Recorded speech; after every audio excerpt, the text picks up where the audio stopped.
Let's grow together. And let's get that process going by hearing from Reverend Martin. If you had been a traveler during the medieval period, the available maps of the world would have shown the Mediterranean Sea and parts of Europe, Africa, and Asia. No North America, no South America, no Australia, no Antarctica. The map makers knew that there was something beyond what they had drawn, but they didn't know what. They must have figured that whatever it wasn't very good, because on the maps, when they got to that area, they wrote, "Here be dragons." Doesn't exactly sound like a slogan from the Board of Tourism, does it? "Here be dragons" probably stifled a lot of people's curiosity. And I would imagine that most folks decided that home might be boring or even difficult, but at least it was better than "Here be dragons." Now, often we choose to stay where we're comfortable instead of exploring the outer reaches of our world. In the last century or so, we've developed a society that puts a premium on comfort. But being comfortable can be a trap. It can lead to boredom, paralysis, and even fear. The real adventures of our lives, the opportunities for growth and advancement, are seldom found in what we call the comfort zone. In fact, Neale Walsch says that life begins at the end of our comfort zone. Now, another name for the comfort zone might be a rut. And someone said that a rut is simply a grave that hasn't been filled in yet. We all know that if we're stuck in a rut, we're going nowhere. So we don't want to think we're in a rut. Instead, we tell ourselves that we're comfortable. Sounds so much nicer, doesn't it? Many people want to do more in life, but they're afraid to challenge themselves, to expand, or to push the envelope on what they think is safe. Now, safe is an interesting word. The word safe is an adjective that means secure. But safe is also a noun that means an enclosed, locked container, which led Steve Pavlina to say that if you're living the adjective, then you're living the noun. If you're living for security, you're locked in a safe. A comfort zone is a boundary beyond which a person will not go. And getting beyond the boundary usually fills him or her with nervousness and anxiety.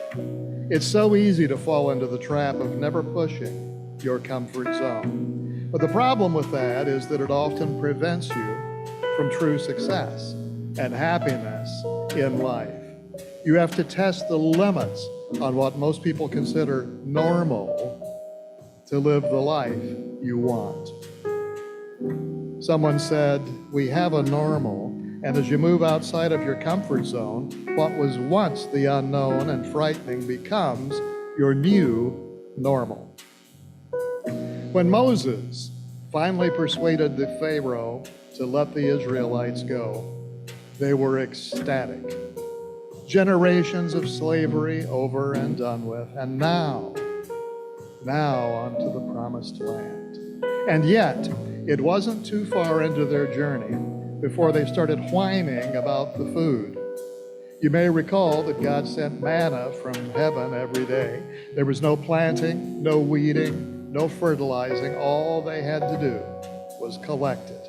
And yet we read, the sons of Israel wept and said, "Who will give us meat to eat?" We remember the fish that we used to eat free in Egypt, the cucumbers and the melons and the leeks and the onions and the garlic. But now our appetite is gone. There is nothing at all to look at except this manna. So, Phooey on freedom, at least in Egypt, they had a salad bar. Now, it is amazing what we humans can get accustomed to. I once had a call from a woman who was in dire straits because her husband of 10 years was an abusive drunk, and this particular time he had put her in the hospital. And during our half-hour conversation, she made excuse after excuse for the guy. 10 years worth of abuse stories and 10 years worth of reasons why it wasn't really his fault. Sadly, she was more comfortable staying with him than moving out into the unknown. Well, fortunately, most of us are not in such dire circumstances, but we all tend to stick with the comfortable at times. If we're wise, we wake ourselves up and get busy living the adventure that life is meant to be. The scientific explanation of what a comfort zone is relates it to anxiety levels. Your comfort zone is any type of behavior that keeps your anxiety level as low as possible. Imagine something that you do all the time, like cooking dinner, or commuting to work, or watching TV.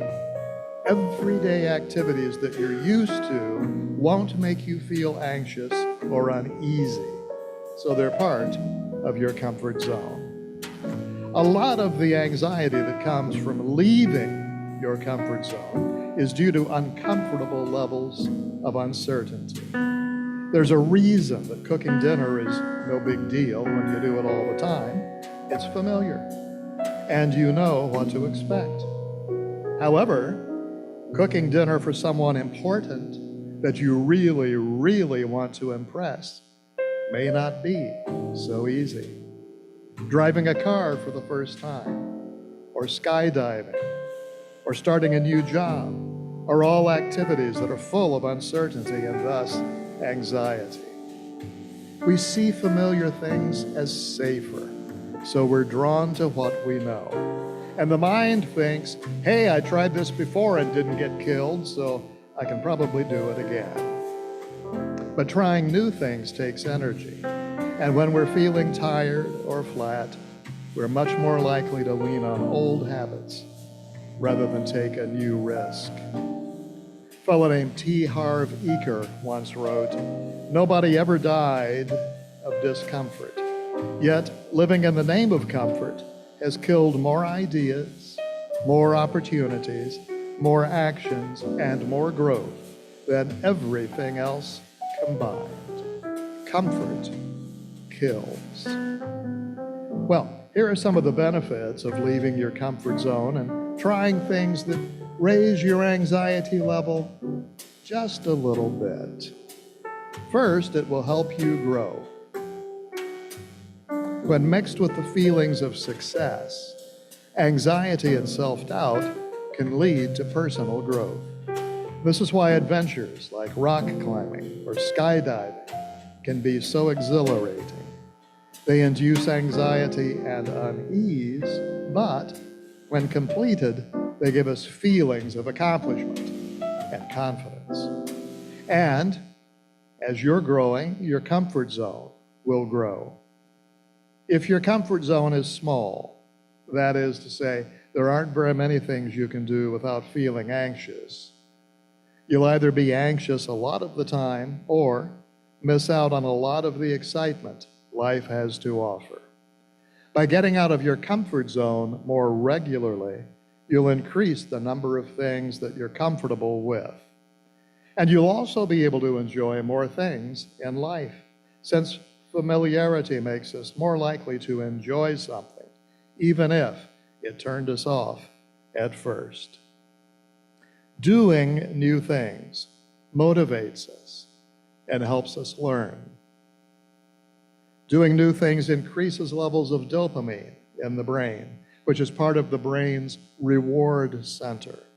Dopamine's role centers around motivating us to go looking for rewards, and newness or novelty increases that urge. Novelty has been shown to improve memory and increase the possibilities for learning by making our brains more flexible and adaptable. This could be as simple as taking up a new hobby, taking a different route to work, or mixing up the order of your daily routines. Do something different.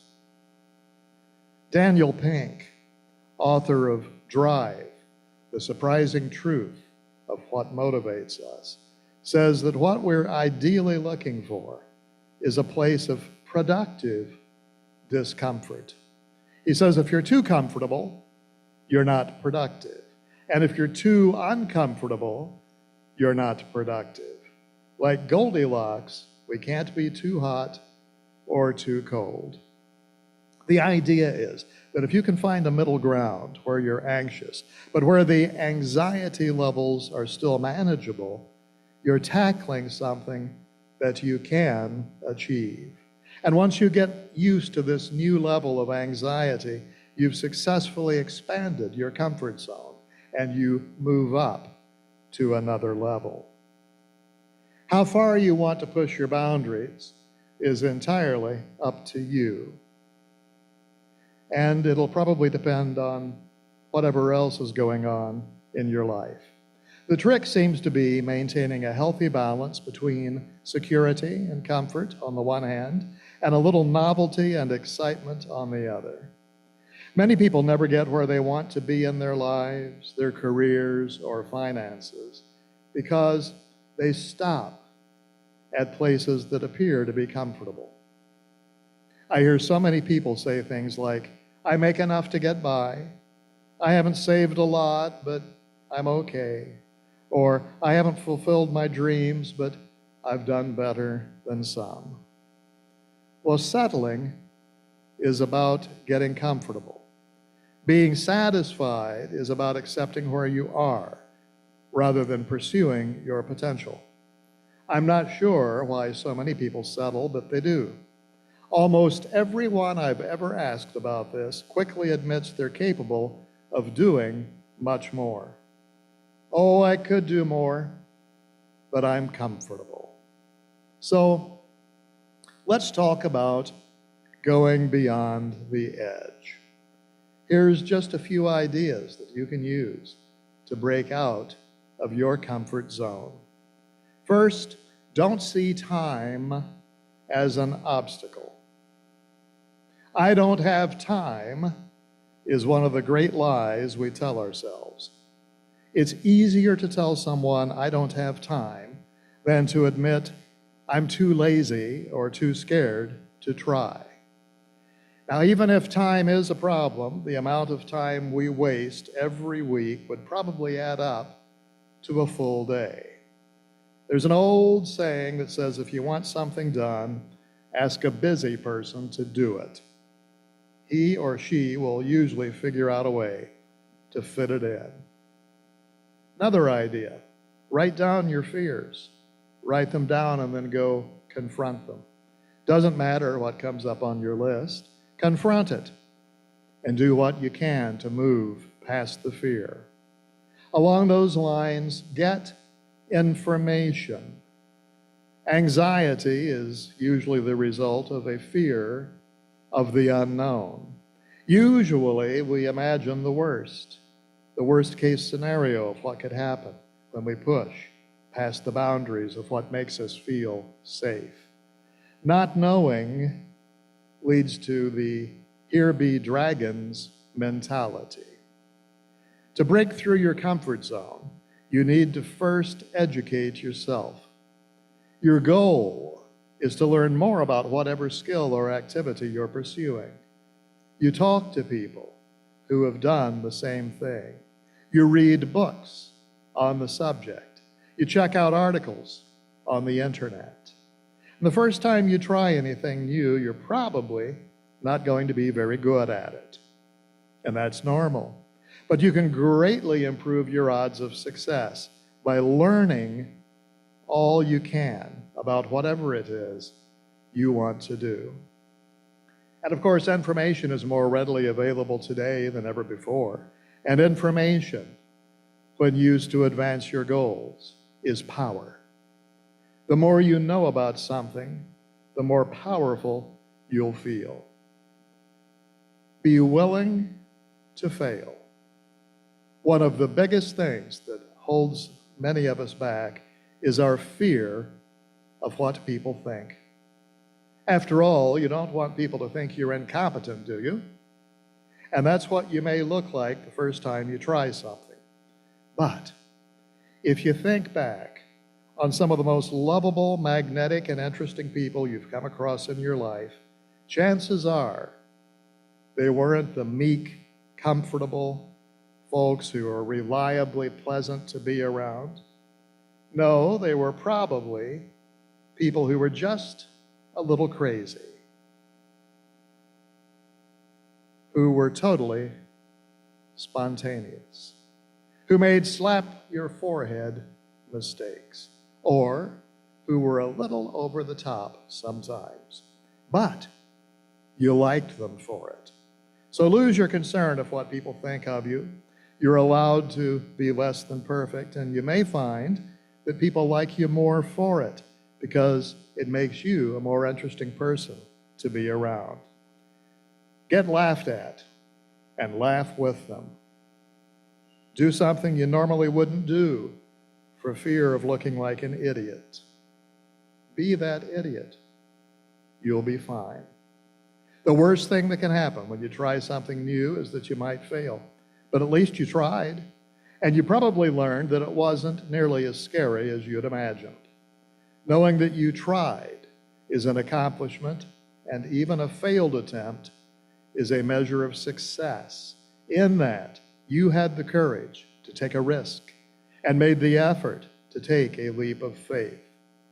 In that sense, there are no failures, only lessons successfully learned. Going out on a limb is scary because you might fall. You might lose something, but you might also gain something. To be comfortable with that uncertainty, you'll need to practice the following: non-attachment. One of the great gifts we've received from the Buddhist tradition. Non-attachment. When you decide to do something, do it for its own sake, not so you can get a particular result.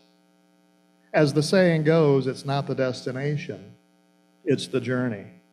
If you enjoy the journey, the destination is a bonus.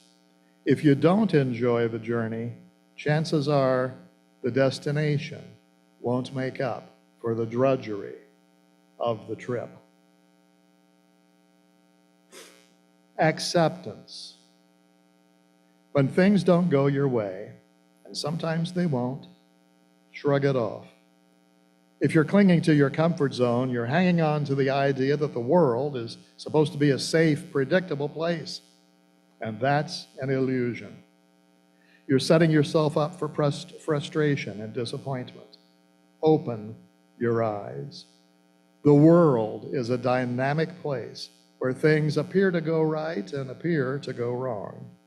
The good news is that it's all part of the journey.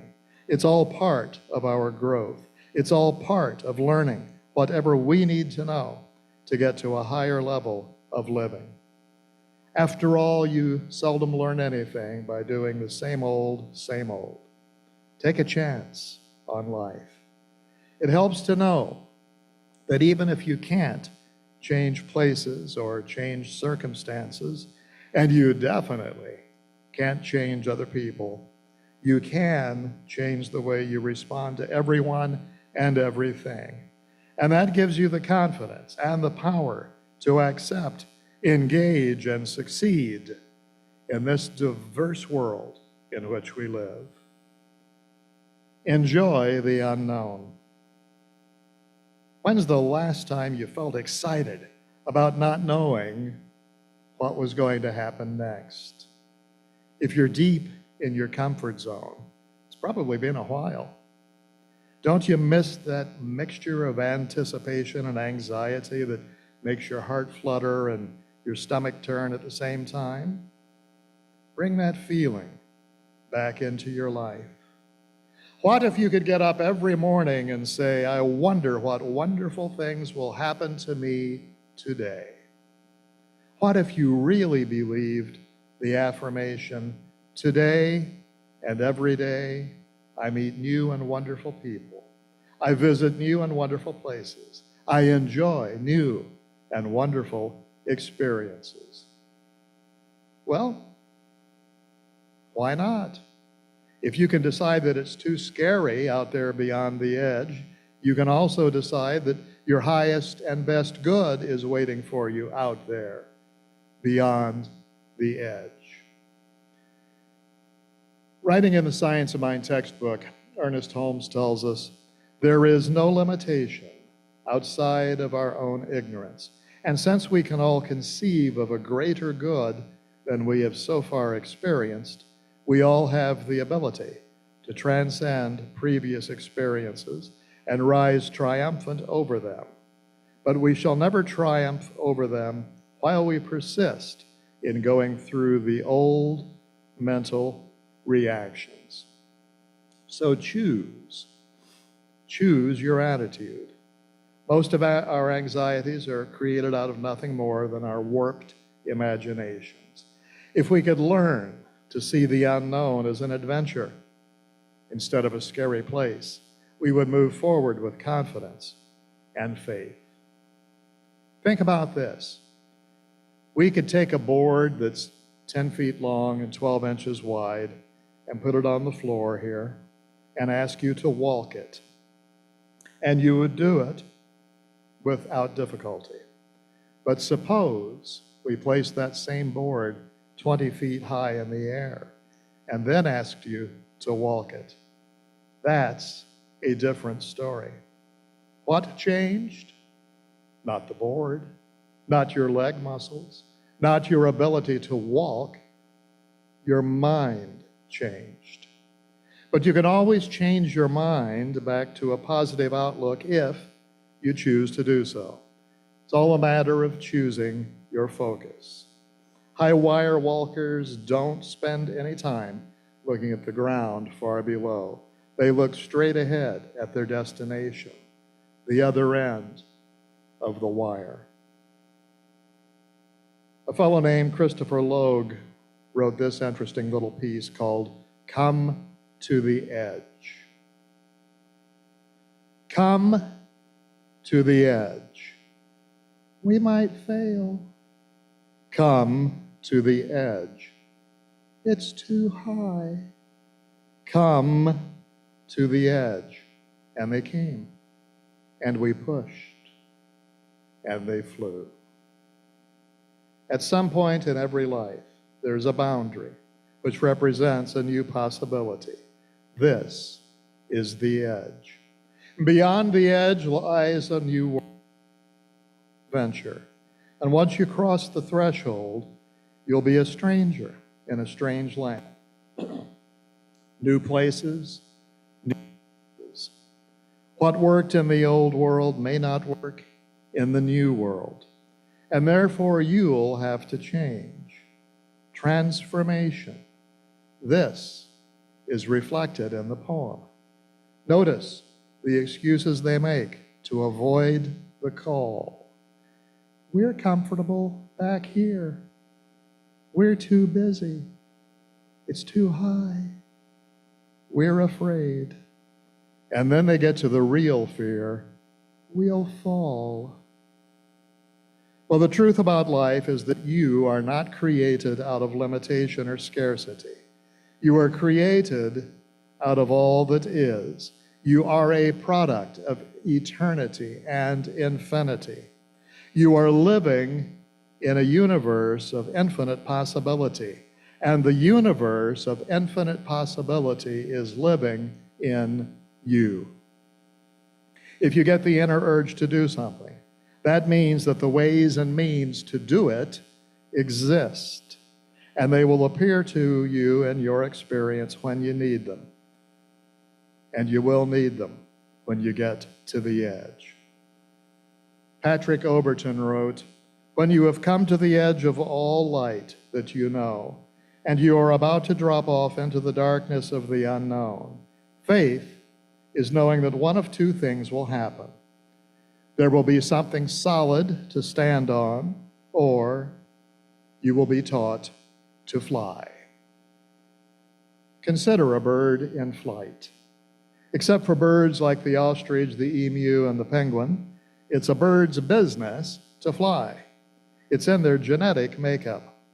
But they don't come out of the egg flying. After weeks of being cared for in the nest, they're pushed over the edge, and they begin to learn that wings are good for something besides keeping them warm. They may have to be pushed several times before they have their first successful flight, but once they do, it's onward and upward. If only we could take inspiration from the birds. If we could go to the edge, bravely facing our challenges.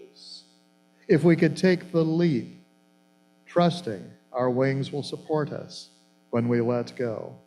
If we could soar, think how much we could accomplish. The rest of your life lies beyond the edge. So today I want to challenge you and me to get out of our comfort zones. We have such limitless potential within us. God has put gifts and talents in you and me that we don't know anything about. And even though those gifts and talents are inside of us, we'll never discover them until we go beyond the edge. Come to the edge, life said. We said, we're afraid. Come to the edge, life said.